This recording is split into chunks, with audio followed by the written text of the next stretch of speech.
This is 757 Saturday Sports Talk with Matt Hatfield on ESPN Radio 94.1. Hope your Saturday's treating you well here on 757 Saturday Sports Talk. Thanks for tuning in. Brought to you by Larry King Law. If you're injured in an accident, you call 757-INJURED for Larry King. Matt Hatfield here with you. And at this time, we're pleased to be joined by one of the best in the business, Hampton Roads Sports Hall of Famer. You watch him all the time on 13 News Now. 13newsnow.com is the website, too, to check out all those sports clips. And follow him on Twitter at 13 Scott Cash. We say hello to the money man, Scott Cash, here on ESPN Radio 94.1. Long time no talk. How you been, my friend? I'm doing good. In tribute to the other Larry King, Matt Hatfield, Virginia Beach. Hello. Yes, we lost him today. I mentioned at the top of the show, Scott, we lost, they come in threes, unfortunately, but Hammer and Hank Aaron, we lost Larry King, just a sportscaster, broadcasting icon, and he was a big Dodgers fan, as we well know. And then also the actor, Gregory Sierra, who was on Barney Miller and had a little short stint there, Miami Vice. We know him from Sanford and Son. So three great ones, unfortunately, passing. Way too many passings in this past year. Ugh. Oh, man. I was talking, for us who are old, I was at work yesterday. I thought I was like one of the only ones who remember where I was just because I'm such a sports nut when Hank Aaron broke Babe Ruth's record. But like every older person that I talked to, oh, yeah, I remember where I was. That was pretty good. April 8th, 1974. Well, I wasn't around, but just watching the replay and some of the MLB Network coverage yesterday, which I know you're a big baseball fan too, Scott. The thing that gets me chills is when I see another one that passed a couple years back, Craig Sager. How about him running on the field with that? Yeah. Well, his suit wasn't that wacky. His suit was not that wacky in that episode. It wasn't. But, tough stretch for Braves fans. They've lost Aaron, Don Sutton, and Phil Niekro like in the last 2-3 weeks here. Yeah, I had the good fortune of seeing, before I became a broadcaster, in person, I saw Niekro pitch against the Phillies, and Hank Aaron hit a home run to drive in the only run of the game. I'll cherish that memory forever. How about that? Man, that's something. Well, and you've run into it. You've dealt with so many different athletes on the local and national level, Scott. When you get to that level, and not to disparage other guys that have broken records, perhaps some that are viewed as the king, but some can be a little bit, testy and not the most. Like Henry Aaron was just a guy with grace and class and dignity all day. Yeah, all the way through. Yeah, and I know the demands on athletes today are, well, maybe not. The demands on Hank Aaron were tremendous. So maybe there is some reason for athletes these days to be less accommodating. But just because of the demands, but Hank Aaron had demands through the roof, and he was accommodating and generous and gracious. Yeah, just what a guy. Well, we'll get to some volleyball, some college hoops, some NFL, and others with you. But while we're on the topic of baseball, we've had some different off-season moves and so forth. Anything kind of really grab you as, wow, didn't see that coming, or interesting? Well, a couple things. One, the Lindor and Carrasco to the Mets is a pretty big deal. Mm-hmm. Lindor, yeah, he wasn't as good as he was normally in 2020, but I'm the kind of guy who basically throws out the book on 2020. I think that's a big move for the Mets, and Cohen taking over as the owner. That's the NL East is going to be pretty darn tough for a while. And then having grown up in the Philadelphia area, being a Phillies fan, I'm waiting in a big way for the biggest free agent signing this year. It would be JT Realmuto. We'll see if the Phillies keep him around or if he goes. It's the free agent market is really tough this year because teams don't know what kind of money they can deal with because of COVID and the number of fans in the stands or not in the stands. Mm-hmm. It's hard for teams to know how much money can we spend on free agents. Well, it is, and you still have the usual powers at the top, the likes of the Dodgers and the Yankees and so forth. Mm-hmm. But, there's a couple emerging teams. You mentioned certainly the Mets. You look at Toronto, the White Sox now, Tony La Russa there. But, yeah, the Padres, my gosh, what they're doing. Yeah. The Mets and Padres are two of the fascinating stories, even though the Braves and the Dodgers may be viewed as division favorites. But it's fun. A couple of weeks ago, my normal cohort here, Coach Ed Young, not to beat him up because he gets beat up enough by me, but he gives it back. He said Mets will finish fourth. I'm thinking they're second. I don't know about them being fourth. Although the Nats and Phillies, you can't entirely throw them out of the picture. No, you can't. I don't see the Mets finishing fourth, though. No. I don't see that.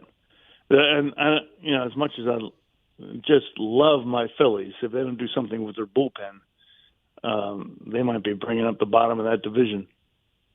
Yeah, you think we get, and I know I'm putting you on the spot here, you think we get 160? I can't imagine we get 162. What do you think the number of games is going to be? So let me see. First week of April, I think we will. You do? Okay. Yeah, I think we will. I mean, it's going to be really rough first month or two. Mm-hmm. I mean, that's the kind of question that is unanswerable over the last 10 months, right? So very true. We don't know what tomorrow brings. But, if you're asking me to guess, that's my guess. Yeah, I'd like to see it go to 140. Got all their games in, which is crazy. It is. I mean, and you know what? I think it's so hard to, and they're not in the bubble like basketball and hockey were, that they got all that in, which is astonishing. Right. I looked for a couple weeks there with the Steelers and the case with the Titans and a couple of them, it wasn't going to happen. But I'd love to see baseball go to like 140 and just the expanded playoff. Maybe not more teams, but a couple more games in those early rounds of it. And I know that'd be tough for some of the owners and so forth. But you're right. It's funny you mention that. Given the present times, my level of flexibility is on a whole nother level. So I'm fine with whatever. Well, speaking of being flexible, I noticed because we played a little bit of sound from it from yesterday, you caught the first ever ODU women's volleyball victory.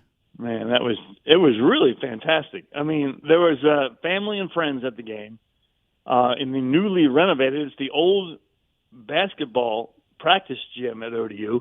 They put, I think, $3 million into the renovation, and it's spectacular.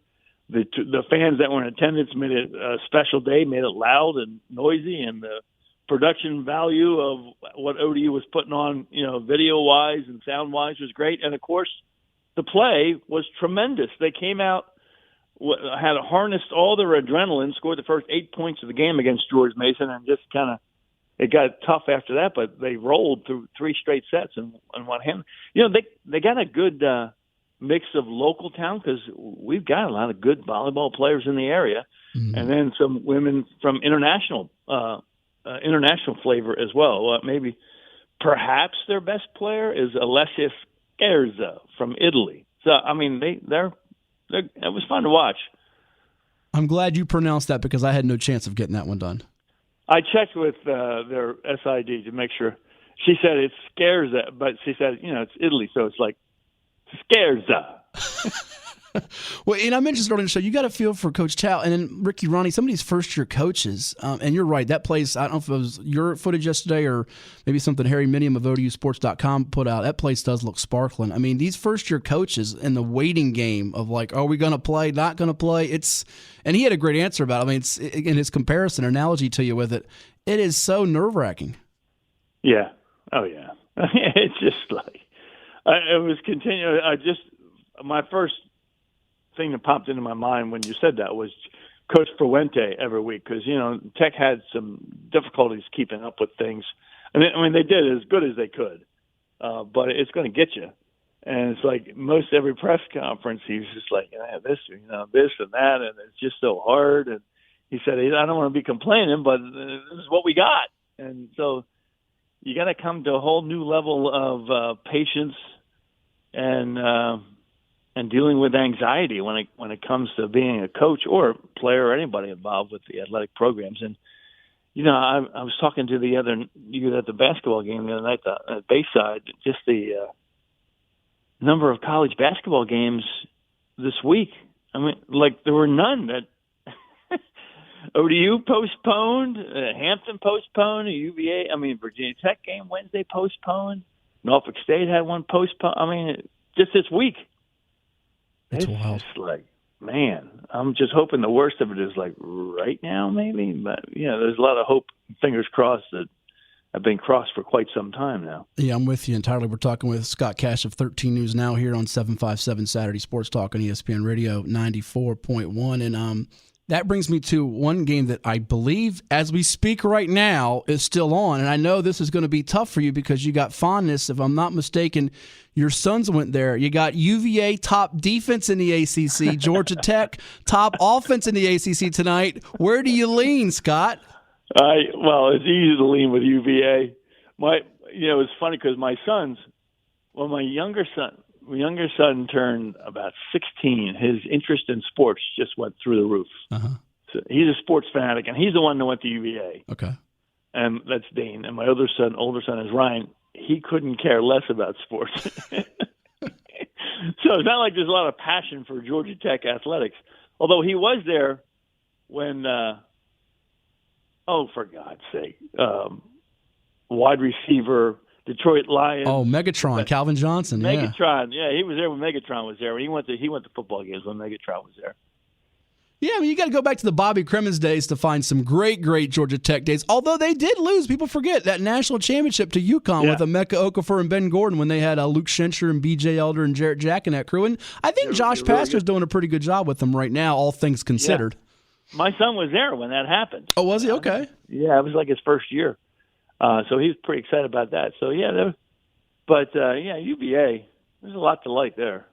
My goodness, people were throwing dirt on them even on our show, and I understood it when they lost that game to San Francisco, the alma mater of the great Bill Russell. But man, did they look good against Clemson or what last Saturday? My gracious! Yeah, they got Jay Huff's playing through the roof. I mean, they got a number of players who are playing just some great basketball in it, and I wouldn't say that their defense is overlooked because it's certainly not overlooked as a team, but individually, you got guys there like Huff and Kihei Clark. I mean, just individually, they kind of really stand out defensively, which you might not always pay attention to because we're always, following the ball and thinking about offense. But, sure. Yeah. Well, I tell you, it's a weird year to see, but this is a COVID year. You don't see North Carolina and Duke in the top 3 or 4 in the ACC, but I mean, that is the norm and the new norm, right? Yeah, Duke, North Carolina, and Kentucky out of the top 20 for the first time since 1961. Remarkable. Duke might not even make the field. That's even crazier to think about that. They might not even make the actual tournament. That. I mean, and then not to mention, we had it as one of our poll questions a week or two ago, Scott. And there's, again, sort of like we mentioned with the baseball, there's no way of really forecasting and being confident in any prediction or prognostication. Right. But one of our questions was, do you think either UVA or Virginia Tech wins the ACC tournament championship? It's not out of the realm of possibility that they both play each other in that. Oh, yeah. Yeah, well, they're the two best teams in the conference right now, right? It's crazy, but it's true, yeah. Yeah. I mean, and what a job Mike Young has done there at Virginia Tech. I mean, I was looking, I don't know who was mentioning it the other day, but you had Pittsburgh, Clemson, and Virginia Tech in the preseason media predictions were like 10, 11, and 12 or something picked to face that way in the conference. Based on that, it's like those coaches are doing a tremendous job for real. I mean, Keve Aluma has been tremendous, and it's a great team effort there at Virginia Tech. So, yeah, it very well could be UVA, Virginia Tech. If you had to say right now, who would it be? I mean, that's what you would say. You would, because, I mean, even though you've seen moments and flashes from Florida State, Clemson, Louisville, I'm not sure any of those three have been as consistent as those two. Right. No, yeah, I agree. Yeah.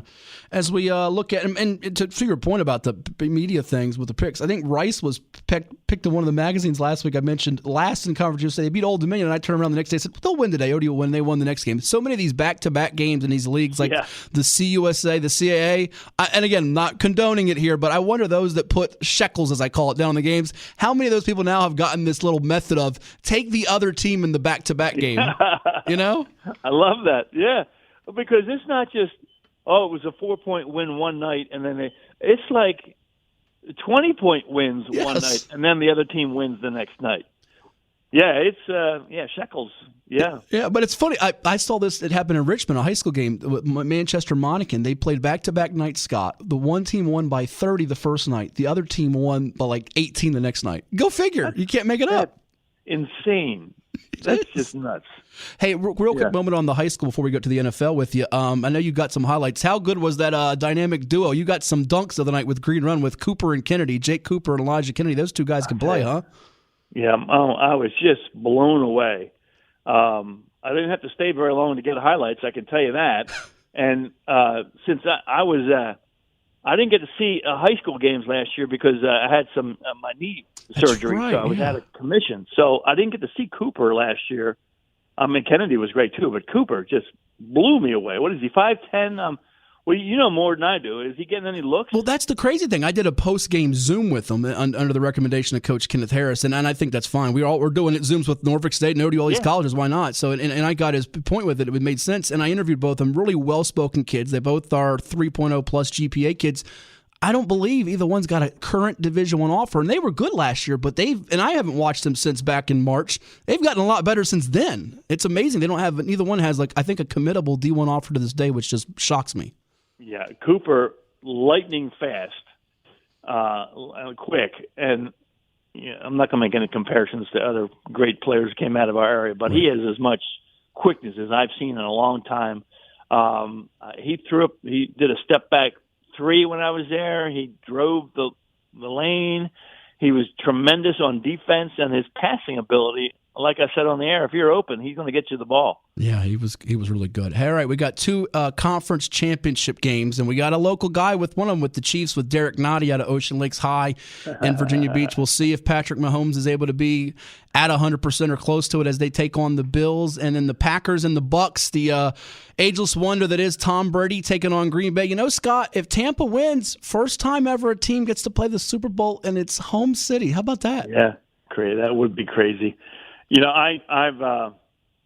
my heart gets in the way of my head here. A couple of these predictions, because Josh Allen led me into the championship, a championship win in fantasy football this year. Oh, nice! So I'm in on the Bills. Plus, I'd love to see the Bills win since it's been quite some time. And I'm sure Mahomes will be 100%, right? Maybe. I mean, it's hard. He's cleared the concussion protocols. I mean, it's not like his arm or his legs are going to slow him down. And they're not going to put him back if he hadn't cleared any, if his head is not quite right. So he'll probably be good to go. I like the Bills, and Aaron Rodgers is something. I got to say this about Tom Brady, though. Before the season started, I was poo-pooing him, and basically he was done, couldn't throw the deep ball anymore. Shame on me. He's been tremendous at age 43. He has, and I mean, my goodness, and they had that scare from the Washington football team there for a little bit, but man, oh man, he's looked like he doesn't look 43. It's unreal. He looks better than guys in their mid-20s. Yeah, he's been great. Obviously, he has some tremendous weapons like he never saw when he was with the Patriots. You know, after he won like 3 Super Bowls, I was already proclaiming him as the best quarterback ever because he was throwing to guys you never heard of and made them famous. And then, except for Randy Moss and Gronk. Right. But, I mean, for the most part, his weapons were just not that great. His offensive line was terrific, but he's something else. Yeah, and he's got even better weapons now in Tampa with the likes of Godwin and Brown and Gronk and Mike Evans. He's got weapons galore. So am I putting you down here and not holding you to it like, well, you say, you got it. But Packers and Bills, is that where you're leaning, or are you going Bucks-Bills? Yeah, hold me to it. Write it down so I can brag about it when the Packers meet the Bills in the Super Bowl. And then we're going to wait for that footage of Bruce Smith as he roots them on, the 757 great Booker T. Washington High Virginia Tech fame, as he and all those Bills that got their hearts broken finally get to root them on to maybe get that Lombardi trophy. Well, he is the money man himself, Scott Cash, WVEC, Channel 13, 13newsnow.com. Check him out. He and Brian Smith and the team do a great job with the sports coverage. Be well, my friend. You stay safe, and hopefully see you socially distanced in a gym or a field or somewhere soon. I'm sure we will, because you'll be texting me the final score and the latest scoring updates. I appreciate it, Matt. You got it, Scott. Have a good weekend.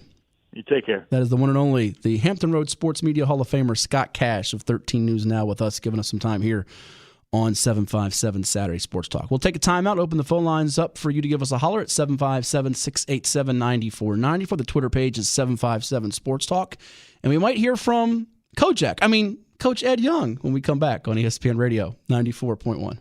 This is 757 Saturday Sports Talk with Matt Hatfield on ESPN Radio 94.1. Back here on 757 Saturday Sports Talk on ESPN Radio 94.1, powered by Larry King Law. If you're injured in an accident, call 757-INJURED for Larry King. Matt Hatfield here with you, Kyle Hightower as well. And we've got on the line, we've got not only a special guest, but we got our buddy Keith in Fairmont. Good morning, Keith. How are you? How you doing, Matt? How you doing this morning? I'm doing well. I know you enjoy talking to Kyle and me, but we also got the one and only the coach, Ed Young, on the line, too. Would you like to talk to Coach? Hey, Coach Ed Young. Let's put him on here. Let's lock him in here. Coach, can you hear us out there? I hear you. Do you hear me? Yes. Can you hear the one and only Keith in Fairmont? Good morning, Keith. Hey, Coach Ed Young. How you doing this morning? I'm doing all right today. I got that consecutive streak still going, so I'm happy. Keith's going to be my new co-host, Ed, because I'm looking on Facebook. Is this picture true? Did you shave your head? No. Me? I don't know. I see a picture. It looks like you're bald. Keith is bald now? No. You, Ed. It looks like you're bald. Is this true? No. You didn't go get your head shaved because you thought I shaved my head, did you? No. Okay. I'm just wondering. Because, Keith, I did fool him. Ed did think I shaved my head, Keith. You didn't believe I shaved my head, did you? I don't believe you stay here. Okay. Just making sure. We all know. Matter of fact. No, Keith, you got to play long. All right. Who wants to go first? Keith or Ed? You guys can't talk at the same time. How about Keith, you go first? Hey, Keith. Matter of fact, I thought you on TV the other night at Green Run. Oh, you saw me? Yeah, we'll see. I saw you sitting in the corner. We just had on Scott Cash. You got some excellent highlights of Jacob Cooper and Elijah Kennedy. They looked pretty good on TV, didn't they, Keith? Yes, they did good, man. That number one, I can't think the kid's name. He can get up. He can yes, that's Elijah Kennedy, who had two impressive alley-oops, dunks, one from Cooper, and then last night he was throwing them to the Florida State football signee, George Wilson, who threw one down. And as Scott mentioned, Cooper gets by people and does things with ease. So they look pretty good. I know Tallwood and First Colonial aren't exactly powers, if you will, but Green Run, I think if they played a power, they might have still won by double figures. They looked mighty good to start the season. Oh, Ed, how you been making it? Well, I haven't been making it all because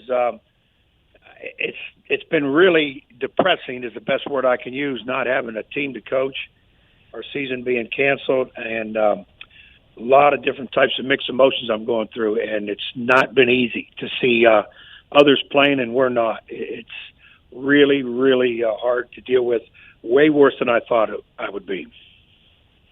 Oh, okay. My question is, those kids playing basketball right now, do those kids get tested every day or once? Okay, so here's to my understanding. I don't believe that they get tested every day. However, as we actually we're putting up a Zoom from a couple of the players we talked about this last night with virtually. We did post-game Zoom with a couple of the Green Run guys after their win last night. One of them mentioned to me, it might have been Jaden McIntosh, that they have to go through a health screening. And I know us as media, we have to go through, it's literally like a 15-question health screening that you have to answer.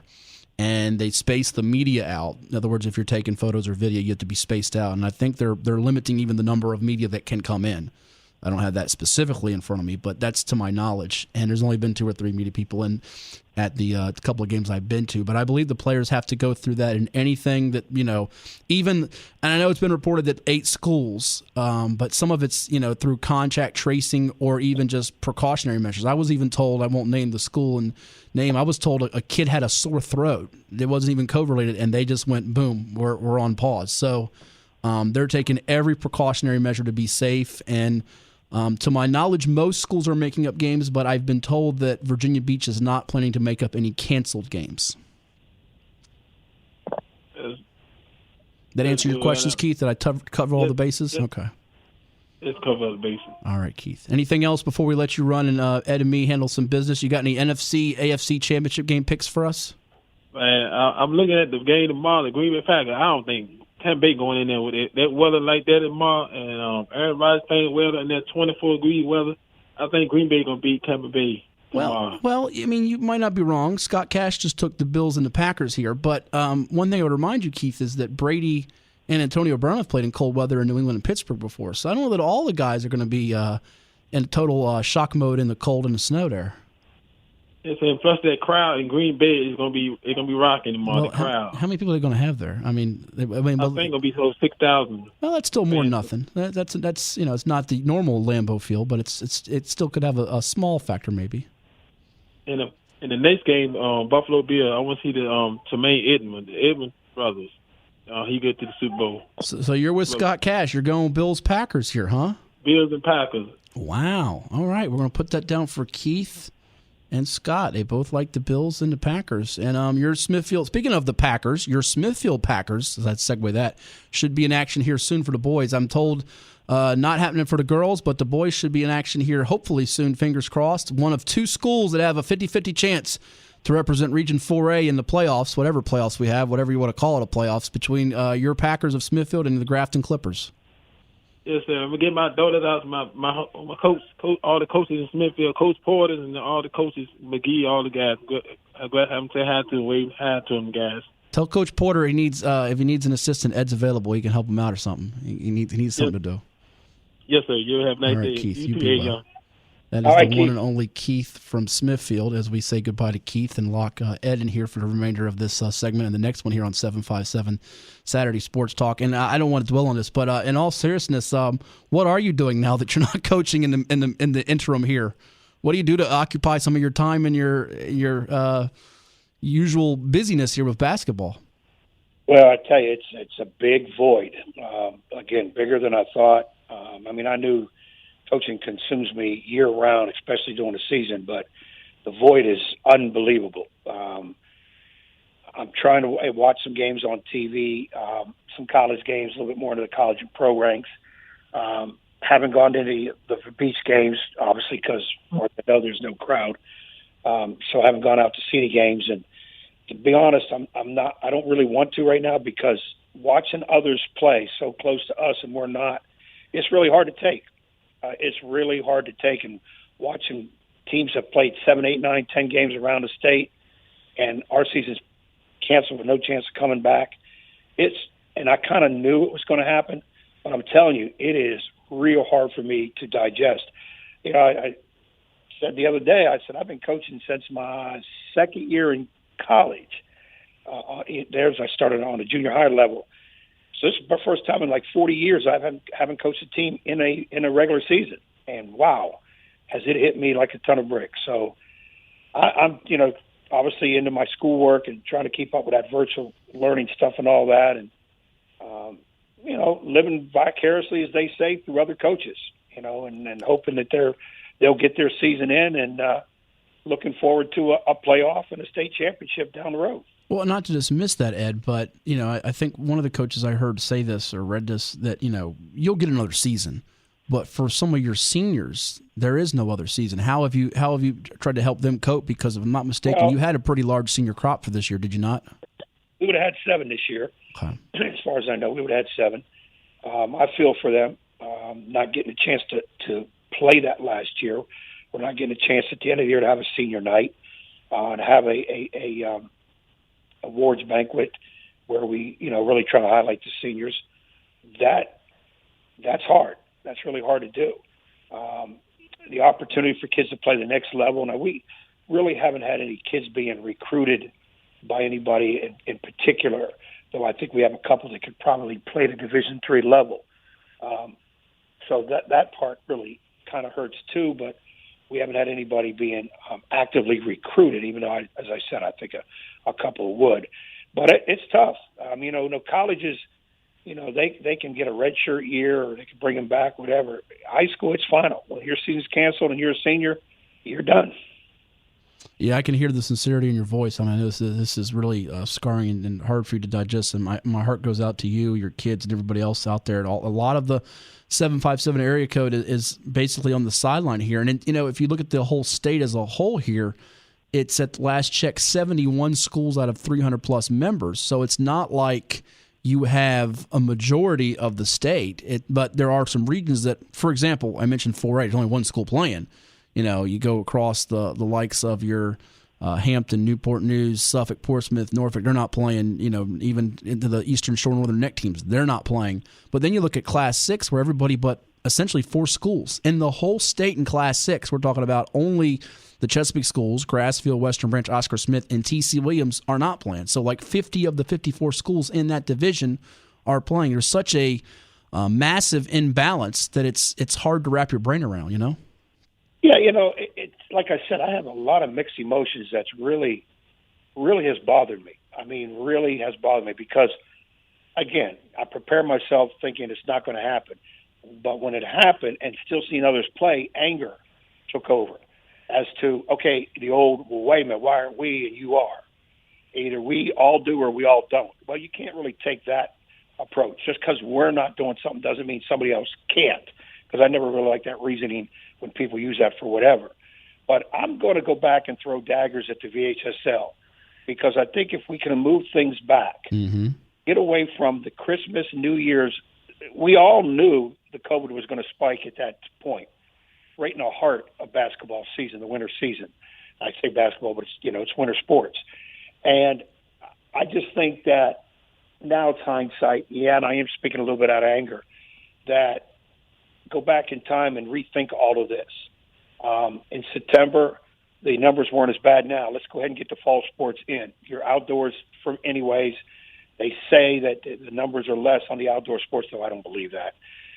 We could have still done it. Then you move winter sports back. You mean move spring sports back. You can do it. Now, I'm not privy to all the inside as to, gyms or whatever, like, state basketball playoffs are at VCU. Maybe that facility is not ready, available later on. No, they're supposed to be at higher seeds from what I've been told, not at VCU this year. Yeah. That's what I was going to say. You can play, forget the college gyms, and let's play at the higher seeds, at the high school gyms. They're available. Move it back. We get some semblance of a half a season and maybe 10 games for everybody. Everybody gets a chance to play, and we still move on. But that didn't happen. And now that it's like this, to me, that emotion of, well, it's just unfair to the kids. It's unfair to the coaches. But at the same time, I don't want to put anybody, let alone me, players, my coaches, fans, in jeopardy of catching COVID because of bringing people together. Because it almost seems like now, just a matter of time if you're going to catch COVID. When, not if. It's just so highlighted out there. But I just like to think that somehow with a little bit more thought process, without me knowing all the insides, that it could have been done. And I've said this before here on the show. What's wrong with playing spring sports in June, right to the end of June? Well, we're not in school. You get out of school June 20th. You can't extend 10 more days. For that matter, you can't play July 1st. It's spring sports, baseball, soccer. You're outdoors, summertime. It's a great time to play and move everybody back to get a season in. Listen, I said it before, Ed, too, that we could have done this. I wrote the article detailed on VirginiaPreps.com in January. Forget about the playoffs and championships, because right now, the other parts, it's tough. The ones that are playing, people are ridiculing, well, you're not really a champion. That's a crackerjack. I've heard the phrase crackerjack championship. Come on now. Stop it. These kids have already gone through enough of this in a year, and we'll have plenty more time in the coming weeks and shows to kind of dissect this, and I think they could have done that and moved it back, and it would have been not only better for the kids, the numbers would have been decreased statewide and been safer. If they're about safety and the kids playing, you could have got maybe, I don't know about the best of both worlds, but kind of, helped both situations on that front. I want to get to a coaching matter and then also the picks with you. But before we do that, let's squeeze another caller here. Our man Demetrius Means from the Northern Neck, who usually does some games with Carol Ashburn for Lancaster Hoops. But I understand, Demetrius, you're doing some occasional VCU women's home games on radio. Is that right? Doing it via stream right now. Okay, stream. And first of all, hello to you and good morning to Ed. And that's going pretty well. We had a couple games that were postponed because of course, the virus. And then, of course, there was a scare where the city of Richmond shut some things down because of, the threats to the Capitol and things of that nature. But I didn't want to take too much of your time. I wanted to pose this question to Ed. Ed, I can feel the pain of not being able to coach. And one of the things that I wanted to just ask you real quickly was, this really has a psychological effect on a lot of the kids because the one thing that stands true, I've had an opportunity to talk to psychologists and psychiatrists about how this affects them and sports in generally in the classroom. And one of the things that they all agree on is that sports makes a difference for that student athlete in the classroom. They produce better in the classroom when they're participating in sports. And I just wanted to get your thoughts about that because I know it did me well when I played sports in school to do better in the classroom And so it works that way. But I don't want to hold you guys up, and I'll just leave that to you and listen to your comment and what you have to say. Thanks a lot, Matt. God bless you guys. Thank you, Demetrius. Good question and call. Appreciate that. So, Eddie, your take on what Demetrius said there. There's no question statistics showed out that at the high school and college level, athletes normally have better GPAs than the regular student body. And part of that is the motivation to maintain your grades because you're playing. Everybody wants to play. That's a definite help. The discipline factor. You're going to be a little bit more disciplined, a little bit more inclined to do your work because you want to play. And coaches are on the kids. So you have all of that working together. And it's an outlet. Academics, let's make this perfectly clear. Academics, first and foremost, in any educational institution, is number one by far, period. That's not even a question. But athletics, extracurricular activities, is an extremely, extremely close second. In fact, it's not even second. It's 1B. It's very important for kids to be involved in extracurricular activities. Of course, athletics takes up a majority of that they're participating, they're active.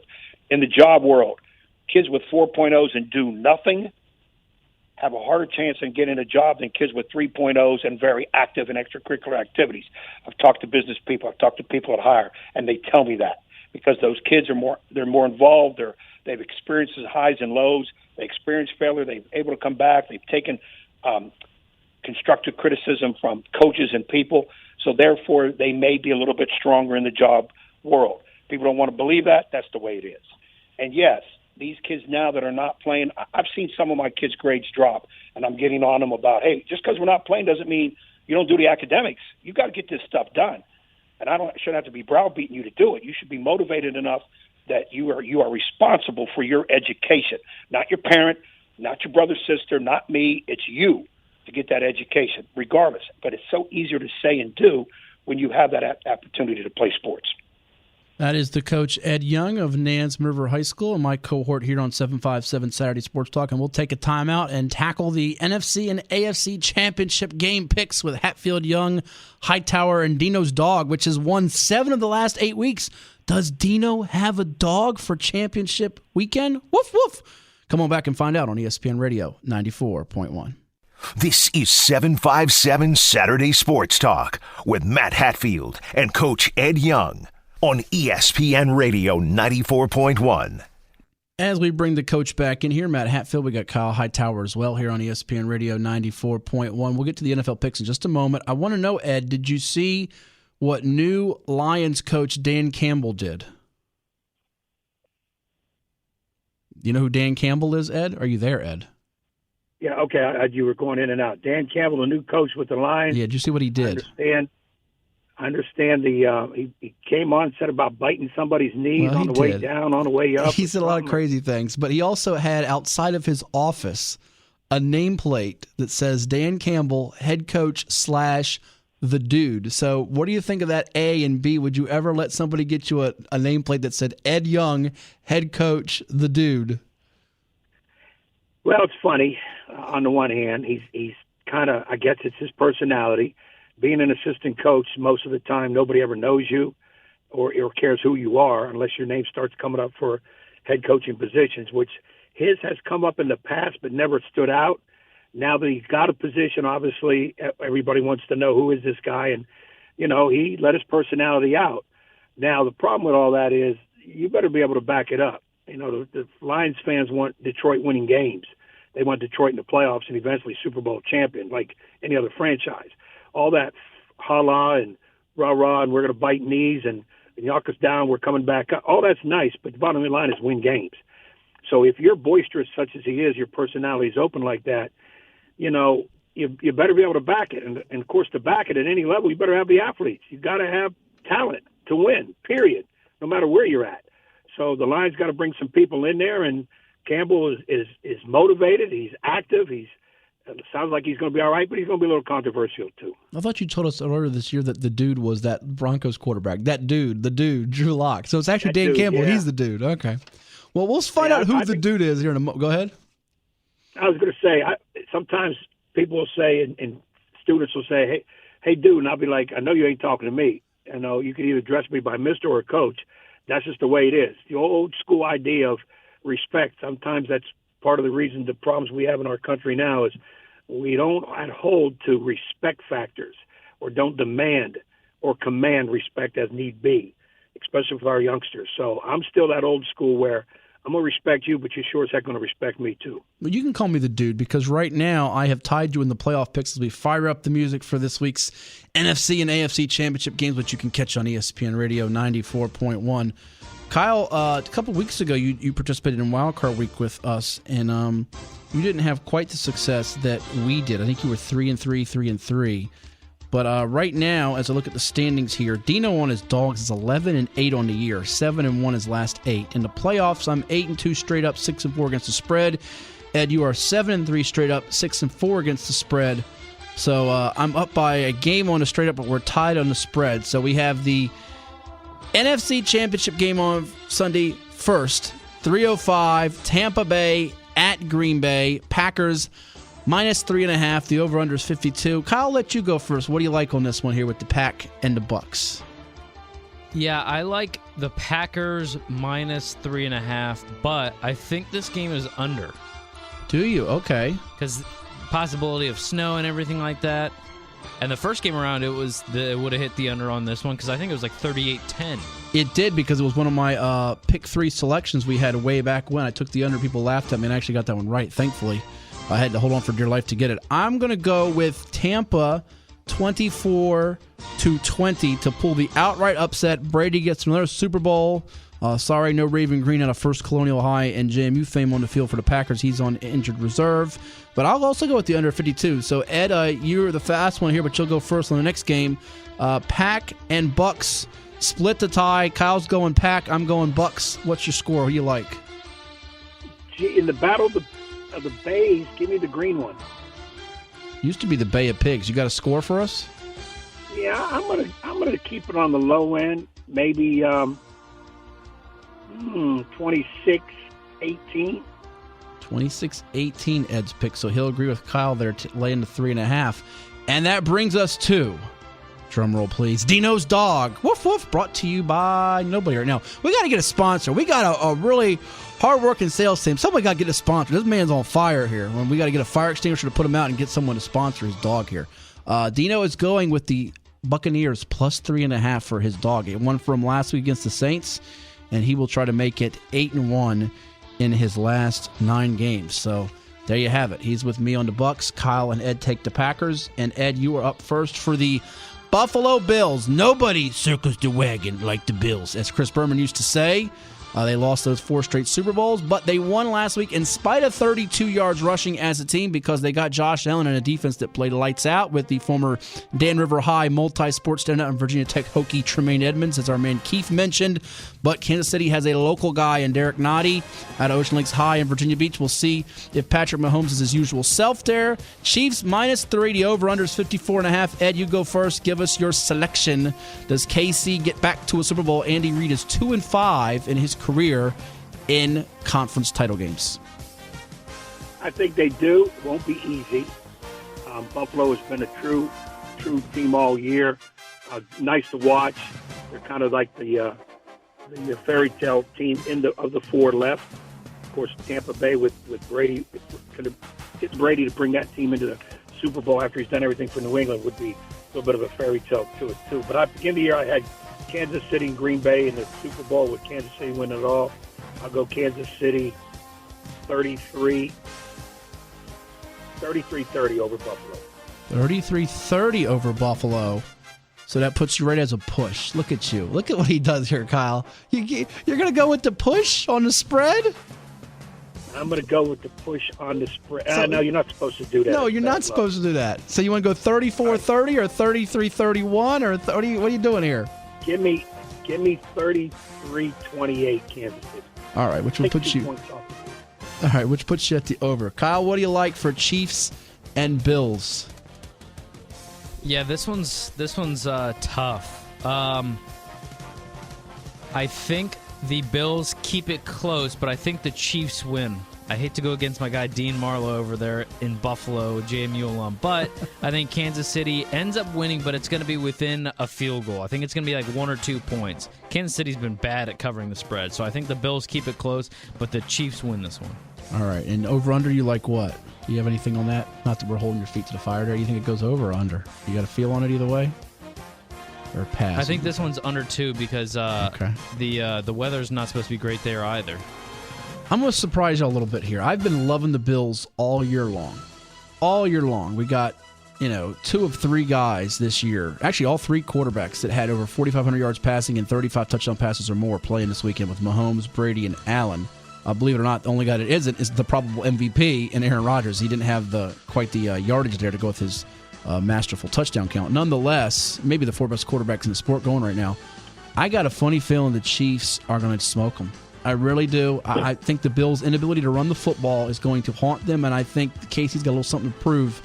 Give me KC 38-20. I think they rock them, and it'll be a Chief-Bucs Super Bowl. I say Ed's going with a Pack Chief, and Kyle's going with a Pack Chief. Dino likes the Chiefs to win here. He's going with Chief Buck like me. So there are your picks for an NFL Sunday conference championship game, and all the action through the Super Bowl is right here on ESPN Radio 94.1. Ed, look forward to seeing you sometime soon. Talk some college hoops and a little bit of high school we got, and you be safe and well, my friend, all right? Appreciate it, and I'm glad your hair grew back. It looks good. I'm going to comb it right now, in fact. I got you pretty good this time, so I'm going to be watching for all the booby traps you leave me as I make my trip home because I know you get revenge. No, there's no revenge needed. No, don't even say it. You're a vengeful person. I'm not buying it. I played along with the ruse that you gave everybody else. Now, you got some people ready to scalp you, but... Oh, you're not kidding. Lynn Burke told me he hates me, so there you go. And Lynn's a nice guy. He doesn't hate anybody, but he hates me right now. So. I kept telling people, whatever Hatfield says, go the opposite most of the time, especially when it deals with his hair. That ain't going nowhere. So if they got kind of screwed up, that's on them, not you. All right, we're out of time. Be well. I'll talk to you soon. That is the coach, Ed Young, and for Kyle Hightower and our guests, which included Dave Macedo of Virginia Wesleyan and Scott Cash of 13 News Now, as well as the clips with Kenny Harris of Green Run and Martin Russ of Bayside. Podcast has it, ESPNRadio941.com. We'll talk to you next week. This has been a presentation of 757 Saturday Sports Talk, brought to you by Larry King Law on your home for sports, ESPN Radio 94.1.